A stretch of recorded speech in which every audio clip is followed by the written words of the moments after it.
Hello students, welcome to Chirag English window.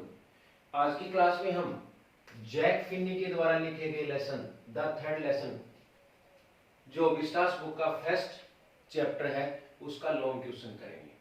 जिस प्रकार से हमने पढ़ा था लेसन में, एक्सप्लेनेशन में हमने देखा था कि चार्ली सेकेंड लेवल पे जाता है और वहां से भ्रमित हो जाता है और वो थर्ड लेवल पे चला जाता है। ये बातें वो अपने साइकियाट्रिस्ट फ्रेंड को बताता है, सारी बातें इसमें होती हैं और किस प्रकार से इस लेसन में एक इमेजिनेशन के माध्यम से, किस प्रकार से इस लेसन में अपनी इमेजिनरी के माध्यम से इस लेसन का नैरेटर जो चार्ली है वो तीसरे लेवल में चला जाता है। तीसरा लेवल यहाँ पे प्रेजेंट करा पुराने समय को, जो संसार इनसिक्योरिटी, फियर, वार, वरी और स्ट्रेस से रहित हुआ करता था, उसके बारे में इस लेसन में लिखा हुआ है। देखो लॉन्ग क्वेश्चन अपन देखते हैं। जैसा मैं हर लेसन का एक ही लॉन्ग क्वेश्चन लिखवाता हूं और आपको कहता हूं कि इसमें दिए गए लॉन्ग क्वेश्चंस में से कोई भी आए, हमें आंसर लगभग यही लिखना है। हो सकता है उससे रिलेटेड कोई बात नहीं हो, वो हम उसमें से निकाल देंगे, और उससे रिलेटेड कोई बात हो उससे संबंधित एक दो लाइन और ऐड कर देंगे। देखो अब आंसर में, the story the third level lingers, lingers का मतलब झूलती रहती है। ये कहानी थर्ड लेवल झूलती रहती है between the past and the present, past और प्रेजेंट समय के बीच में। द पास्ट इज गेल्सबर्ग, इस स्टोरी में पास्ट है ना, पुराने समय का, गेल्सबर्ग का प्रतिनिधित्व कर रहा है, and the present is New York, और प्रेजेंट टाइम किसको पेश कर रहा है? New York. The narrator lives in New York, narrator जो है वो न्यूयॉर्क में रहता है। इन द मॉडर्न वर्ल्ड, आधुनिक संसार में, of insecurity, fear, war and worry. Insecurity असुरक्षा का, फियर भय का, वार लड़ाई झगड़े का, वरी चिंता का, एंड स्ट्रेस और तनाव का। आज का जो संसार है वो किन चीजों से भरा हुआ है? इनसिक्योरिटी से, फियर से, वार से, वरी से और स्ट्रेस से। Galesburg was a peaceful place, Galesburg जो था वो एक शांतिपूर्ण स्थान था।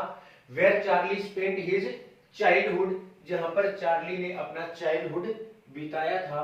दिस वाज ए वर्ल्ड, ये एक संसार था, of total peace and happiness, पूर्ण रूप से शांति और प्रसन्नता देने वाला। एट प्रेजेंट, वर्तमान में, एट प्रेजेंट वर्तमान में, वर्तमान के टाइम समय में, people try to find ways, लोग कोशिश करते हैं तरीके ढूंढने की, to make the modern world, आधुनिक संसार को बनाने की, पीसफुल एंड हैप्पी, शांतिपूर्ण और प्रसन्नतापूर्ण। We often compare our past, हम आमतौर पर हमारे पास्ट को कंपेयर करते हैं, पास्ट की तुलना करते हैं विद द प्रेजेंट, प्रेजेंट से, एंड ट्राई टू मेक, और ट्राई टू शेप, और कोशिश करते हैं बनाने की, the future, future.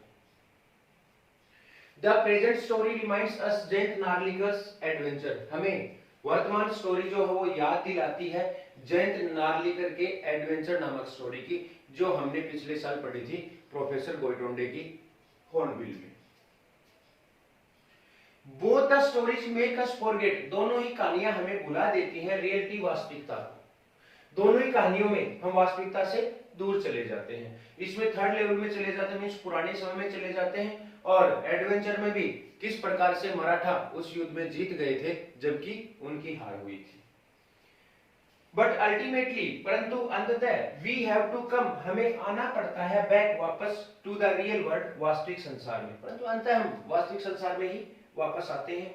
So apparent, apparent का अत्यधिक, इलॉजिकल अतार्किक, देखो कई बार क्या है कि अत्यधिक अतार्किक बातें, जैसे इसमें अतार्किक बात क्या है, वो तीसरे लेवल में चला जाता है, तीसरा लेवल वहां पे है ही नहीं, कोई तर्कपूर्ण बात नहीं है ये, लेकिन वो क्या बताना चाहता है कि फर्स्ट लेवल से वो सेकंड लेवल में गया, फर्स्ट और सेकंड लेवल प्रेजेंट टाइम को पेश कर रहे हैं, और उसके माध्यम से वो थर्ड लेवल में चला जाता है। मीन्स वो थर्ड लेवल का मतलब क्या है कि वो आज के संसार को ऐसा बना सकता है जैसा पुराना समय हुआ करता था, पीसफुल और हैप्पीनेस वाला, वैसा वो बना सकता है। हालांकि ये बात जो है वो अत्यधिक अतार्किक है।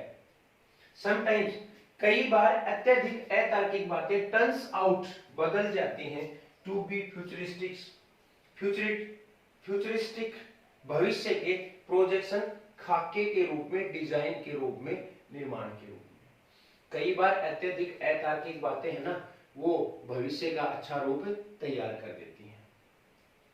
At the end of the story, इस कहानी के अंत में सैम का लेटर टू चार्ली, जो चार्ली को लिखा गया था, कम्स इन मिस्टीरियस वे, वह आता है रहस्यमय तरीके से, among the first day oldest covers, पुराने जो फर्स्ट डे कवर थे उनमें। दस इस प्रकार से फिलेटली होता है स्टाम्प कलेक्टिंग का आर्ट, स्टाम्प इकट्ठा करना।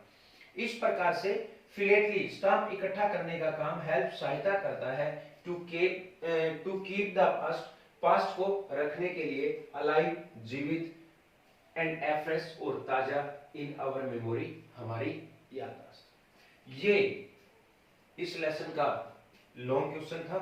आज की क्लास में इतना ही। Thank you.